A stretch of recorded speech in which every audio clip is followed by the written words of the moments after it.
আসসালামু আলাইকুম গাইজ, কি অবস্থা সকলের? আশা করি সকলেই অনেক ভালো আছেন। আজকে আমি আপনাদের জন্য নিয়ে আসলাম নতুন একটি ব্লগ। যেহেতু শীতকাল শেষের দিকে, তাই অনেক সকালেই রোদ উঠেছে। এই সামনে যে দেখতে পাচ্ছেন নেট দেওয়া, ওখানেই ভুট্টা চাষ করা হয়েছে, আমি ওখানেই যাইতেছি। আজকে দেখানোর চেষ্টা করব কিভাবে এখানে ভুট্টা চাষ করা হচ্ছে। এই জায়গাটা দিনের বেলায় অনেক নির্জন এবং আশেপাশে অনেক কবরস্থান থাকার কারণে দিনে আসতেও ভয় করে। কথা বলতে বলতে চলে আসলাম ভুট্টা ক্ষেতের কাছে। এটা পার হওয়ার জন্য প্রথমত এর উপর দিয়ে যাইতে হবে। এখানে অনেক ঘাস গাড়া হয়েছে, তাই আমাকে সাবধানে যাইতে হবে যাতে ঘাসের কোনো ক্ষতি না হয়। সামনেই দেখতে পাচ্তেছেন বাঁশ কাটা হইতেছে। এই বাঁশ দিয়ে মূলত এই ভুট্টা ক্ষেতের ফাঁকা জায়গাগুলোতে বেড়া দেওয়া হবে যাতে ছাগল ঢুকতে না পারে। প্রথমে ভেবেছিলাম জিহান একাই বাঁশ কাটতে চলে এসেছে, পরে কাছে এসে দেখি পেছনে আর একজন আছে। এই ছেলের নাম মাহিন। এরা দুইজন এখানে চুপচাপ বাঁশ কাটতেছিল জমিতে বেড়া দেওয়ার জন্য। ক্যামেরা দেখে মাহিন মুখ ঢাকতেছিল কারণ ও শরম করে।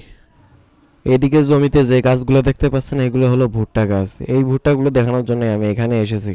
তবে এদিকে জমিতে অনেক কিছুই চাষ করা হয়, যেমন দেখতে পাচ্ছেন পাশের জমিতে চাষ করা হয়েছে শশা। আর আমি যে জায়গাটার উপর দাঁড়িয়ে আছি সেখানে চাষ করা হয়েছে শাক। এখানে যেই ছোট ছেলেটাকে দেখতে পাচ্তেছেন ওই চাষ করছে শশা, এই জমিটা ওদের। এইদিকে ছোট ছোট বাচ্চারাই চাষবাস করে থাকে। আপনারা বড়রা যারা কাজ করতে লজ্জা পান, তাদের এদেরকে দেখে শিক্ষা নেওয়া উচিত কিভাবে ছোট বাচ্চারা চাষবাস করতেছে এই জমিগুলোতে। এই বাচ্চাগুলোকে দেখে অনেকে অনেক কথা বলে, তবু এরা থেমে থাকে না, তাদের কাজ চালিয়ে যায়। অবশ্য তার ফলও পায়। দেখেন কতগুলো ভুট্টা হয়েছে সব এই বাচ্চাগুলোর।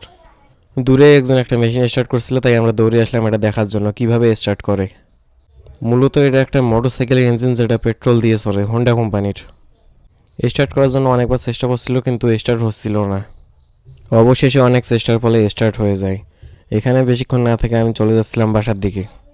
আসার সময় দিকে সব সাইকেল চালাচ্ছিল, তাই ও সাইকেলে উঠলাম।